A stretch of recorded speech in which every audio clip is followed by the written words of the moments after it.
ఒకప్పుడు YCP TDP హయాంలోనే murder చేయించి జగన్మోహన్ రెడ్డి టీడీపీ మీద నెట్టినాడు. నారాసుర రక్త చరిత్ర అని చెప్పి పెద్దది ఒక పేపర్ వేయించి పెద్దది ఆయన చేతిలో కత్తి పెట్టి ఇది చేసినాడు. ఆ వాస్తవాలు బయటకు వచ్చినాయి. ఇంకా 5 ఏళ్ళు వైసీపీ గవర్నమెంట్ ఉన్నప్పుడు జగన్మోహన్ రెడ్డి అనేవాడు తప్పే చేయనప్పుడు 5 ఏళ్ళు గవర్నమెంట్ వైసీపీ ఉన్నప్పుడు ఎందుకు దానిని బయటికి తీసి వివేకానంద రెడ్డి కేసును విచారించలే? ఎందుకు మా చిన్నాయన కేసును విచారించాలని కోర్టుకు పోలే? ఇవన్నీ కూడా ఉన్నాయి. అందువల్ల ఎవరు చేసినారు ఎవరు చేయించినారు అనేది క్లారిటీగా ప్రజలకు తెలుసు, అందరికీ తెలుసు, మీ మీడియా మిత్రులకు అందరికీ తెలుసు. తొందరలో నిజాలు ఇంకా బయటకు వస్తాయి. వెయిట్ అండ్ సీ అంతే.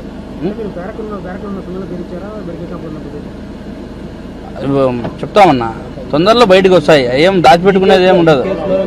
ఈ కేసులోనే ఇప్పుడు న్యాయం 100% జరుగుతుంది. దాంట్లో ఎటువంటి డౌట్ లేదు. న్యాయం జరుగుతుంది. అందరూ టీడీపీకి సంబంధించిన కూటమి ప్రభుత్వానికి సంబంధించిన పెద్దలందరూ కూడా దీని మీద దృష్టి పెట్టినారు. ఇప్పుడు స్టార్ట్ అయింది. ఎండ్ కార్డు పడుతుంది తొందరలో.